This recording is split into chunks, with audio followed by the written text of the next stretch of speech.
Bonjour, aujourd'hui je vais vous parler de Other Sons, qui est un jeu de rôle édité par Fantasy Games Unlimited en 1983.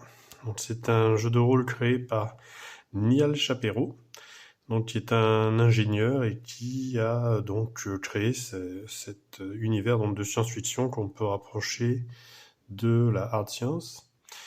Et donc, alors ça n'est pas le seul jeu de rôle de science-fiction de Fantasy Games Unlimited, loin s'en faut, hein, puisqu'ils ont notamment édité ce qui était un peu le standard dans les années fin 70, début 80, le fameux Space Opera.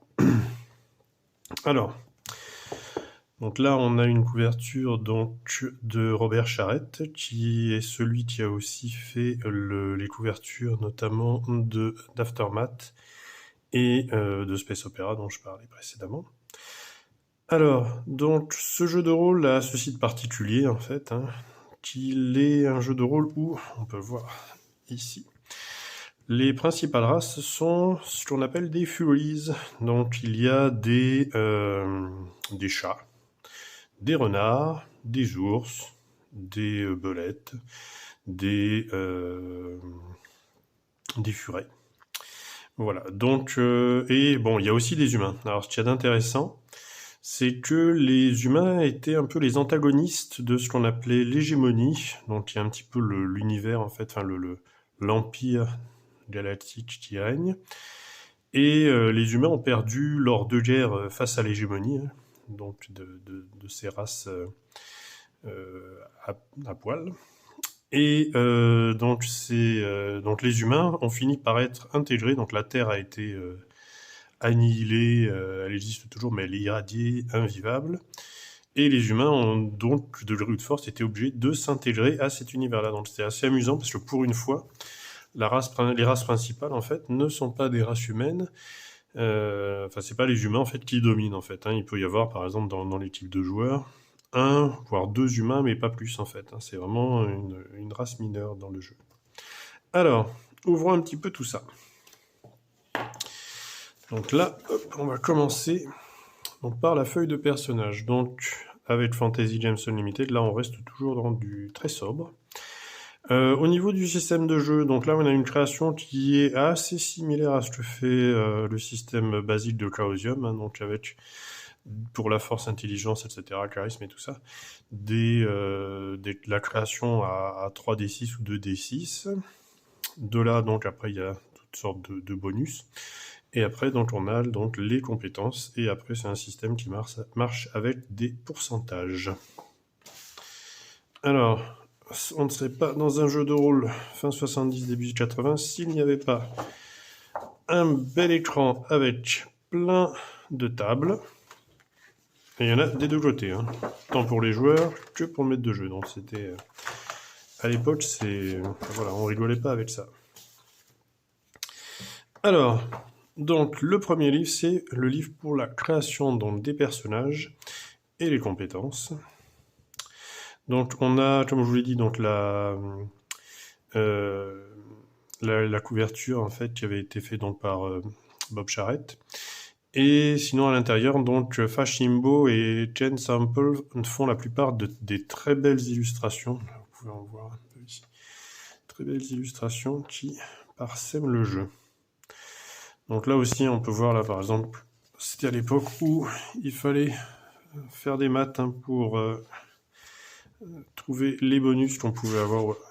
Donc c'est à chaque fois donc parade égale 2 fois dex plus volonté plus entre parenthèses force intelligence divisé par 2. Enfin, c'était la joie.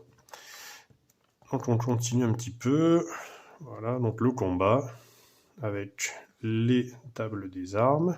Là, on a un beau renard là avec une belle épée. Voilà, donc voilà les armes. Il y a donc de très belles illustrations. Tout est vraiment. C'est d'habitude Fantasy Games Unlimited est beaucoup plus sobre à l'intérieur. Mais là, il y a quand même parsemé de petites illustrations bien sympas. Donc après là, donc les description de toutes les compétences. Il y en a une qui m'a bien plu, là, notamment celle-là, c'est la robopsychologie. Donc, cette belle illustration là, avec un psychanalyste et un robot. Donc, il y a des psioniques aussi, donc ça rejoint un petit peu Psyworld dont on parlait l'autre fois. Alors, donc là, les espèces intelligentes. Donc là, vous avez l'image avec toutes les espèces qu'il y a dans le jeu.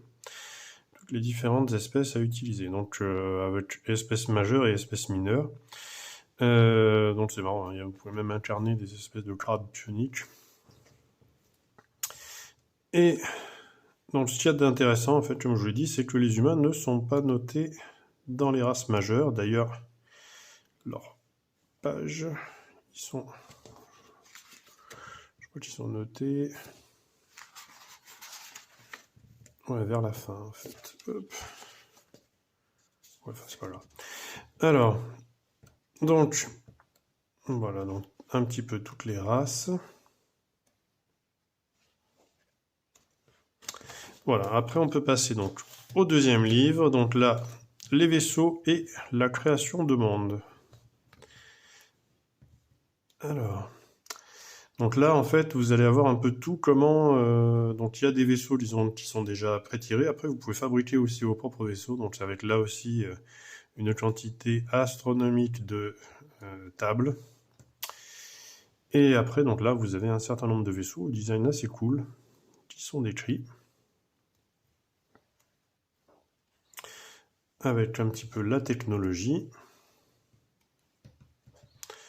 Alors la création de monde, là aussi, hein, c'est tout un business, hein, puisque ça va vous calculer vraiment tout ce qui concerne, enfin à l'époque, voilà, tout ce qui concerne les températures, l'orbite, etc., etc. Enfin, il fallait vraiment quand même en vouloir. Hein. Je vous avoue que si j'ai joué, j'ai maîtrisé en fait. Hein, dans l'univers de Other Sons, parce qu'il était cool, mais je me suis jamais embêté à créer un univers, enfin, avec les stats, on va dire. Après, donc là, on a un petit peu différentes espèces, en fait, hein, qui, là, par contre, ne sont pas des espèces, ça, ce sont des, enfin, disons, là, ce sont des espèces animales. Alors, parce qu'il y a des espèces animales qui sont elles-mêmes félines, donc ça peut être assez rigolo d'avoir un personnage qui est un félin qui va avoir comme un autre petit félin comme animal de compagnie. Voilà, donc ah ouais, alors après donc il y a l'histoire donc de l'hégémonie, notamment enfin le nom c'est Eldoran Hégémonie, et ces fameux affrontements avec les humains qui se sont fait mettre la pâtée. Voilà, donc on va terminer avec le seul supplément qui existe pour ce jeu. Et c'est un supplément qui est vachement cool parce que il y a la description de plein de vaisseaux et ça peut être utile pour plein de jeux de rôle différents. Avec donc de belles illustrations. Voilà, hop. Différents types de jeux, de vaisseaux. Ça, c'est vraiment très cool si vous voulez faire un peu de la maîtriser du jeu de rôle Space Opera Vintage. Là, on a tous les gros vaisseaux et tout ça. Donc voilà. Alors, Other Sun, c'est un jeu de rôle qui est sympa. J'aime bien l'idée que l'espèce humaine, c'est pas l'espèce dominante. Et l'univers est sympa. Le système de jeu est pas trop compliqué à partir du moment où vous vous embêtez pas à rentrer dans la création de monde tel qu'il est proposé. Donc, plutôt un jeu cool. Voilà. À bientôt.